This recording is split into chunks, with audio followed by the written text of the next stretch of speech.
when you're trying to lay a foundation to have the right people in the room and cultivate a culture for your young guys, they did. I think they checked the boxes of getting better, higher value assets and creating the room they want. The Washington Wizards have made a ton of deals over the last 36 or so hours, last 48 hours, whenever the Kuz deal was what started it. And Anthony, it's just crazy how much they have done. Let's get people caught up on the latest ones, not with the Java update. Let's get people caught up on the latest ones. And the details came in on this one after the 3 o'clock deadline, which sometimes happens. The reporting is lagging, but they got it into the league office. The Wizards get Marcus Smart and a 2025 first-round draft pick from Memphis. They also acquire Colby Jones and... hello again, Alex Len. He a Terp. He a former Wizard. Alex Len back from the Kings in exchange for Marvin Bagley, Johnny Davis. So to everyone who called and was complaining about Johnny Davis, and even right up to yesterday when I just went on a rant inspired by someone bringing up Johnny Davis for no freaking reason, the Johnny Davis era is over. They did it. They got rid of him. Are you happy now? Yay. So it's Bagley, Davis, 2 seconds to Memphis for Marcus Smart and a 2025 first-round draft pick in what is supposed to be an absolutely loaded draft. 2026 is loaded as well. And oh, look, the Wizards got an extra pick in that one too. They send Jared Butler and 4 second-round picks to Philly for Reggie Jackson and a 2026 first-round pick. Jackson was then waived by the Wizards. They couldn't reflip him by the deadline, so they're just like, hey, we'll take on that salary for you, Philadelphia, which helps Philadelphia out, and then move it on. And then, of course, in the previous 2 deals that the Wizards made, Jonas Valanciunas for CD Sissoko, and then 2 second-round picks from Sacramento. They actually waived Sissoko today as well, which I guess was a little more surprising just because like I know he was not really doing a whole lot. Clearly, multiple teams now have been like, we're good. He got traded, waived in the course of about 72 hours because he was initially a part of the De'Aaron Fox deal last week. But Sissoko, 20-year-old French kid, waived. Kuzma, Patrick Baldwin, second-round compensation to Milwaukee for Middleton, A.J. Johnson, and a pick swap, which we told you about yesterday. Anthony, you got all that? I do indeed. Okay, excellent. I love that for you. I love that you have gotten all of that. So if I were to quiz you, would you... The smile just disappeared from your face. I mean, I think I would do good on the quiz just because, I've been paying attention to all of the news and ruckus all day, to be honest, and, the last couple of days. But who does Luka Doncic play for? The Los Angeles Lakers. Yeah, that one's still weird. He hasn't played yet, though. No, but he did practice. He did. So he might debut this weekend. I think they're saying he might debut against the Pacers because they moved that to a special. Suddenly, it's a national broadcast on ESPN at 4:00 in the afternoon on a Saturday. So I wonder why that's happening.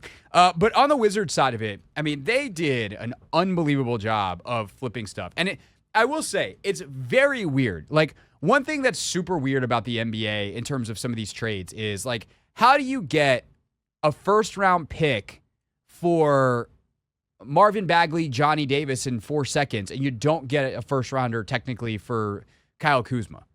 Like, some of the ways in which, I mean, I think of even last year, right? Like, they got the first back for Daniel Gafford. Like, how was the return for Daniel Gafford more than Kyle Kuzma? And I like Gaff, but, like, what Kuz does is rarer than what Gaff does.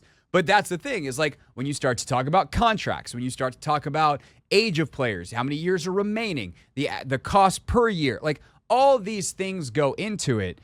And it's really, it's just hard to sometimes figure out how the maths, but it happens kind of all over the league, and so you just kind of accept it as it is what it is. All in all, the Wizards, they wind up acquiring 2 extra first-round picks when it's all said and done.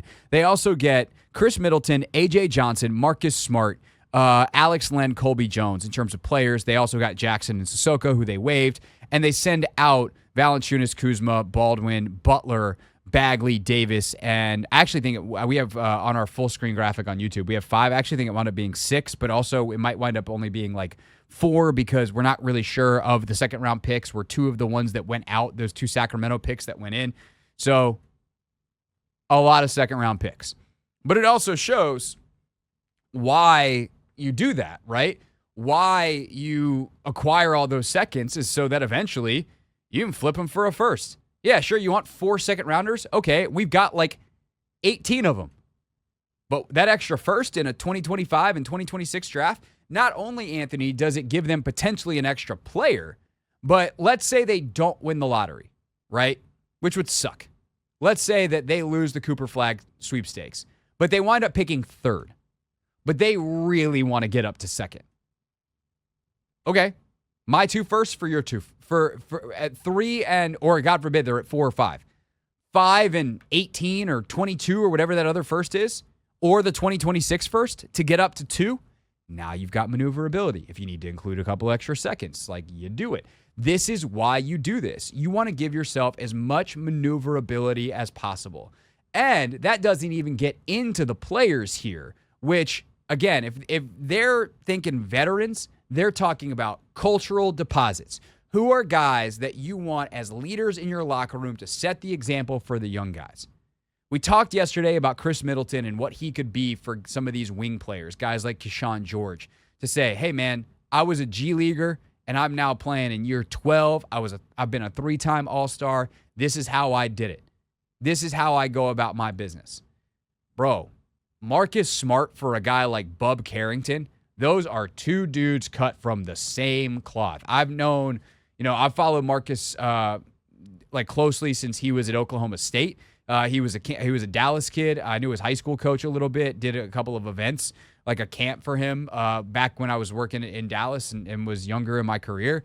Like, Marcus is a very, very special person in terms of his, how he goes about his business, his professionalism, his work ethic, all that kind of stuff. And so, man, to get him in here for this deal and then ultimately, to pair that with Middleton, to keep Malcolm Brogdon, that's obviously an intentional choice. Like, there is just a tremendous group of vets now around these young guys. And they, look, if contenders want these guys in the summer or next trade deadline, it does not stop you at all from trying to flip them then and ultimately turning them into younger players or more draft picks or whatever.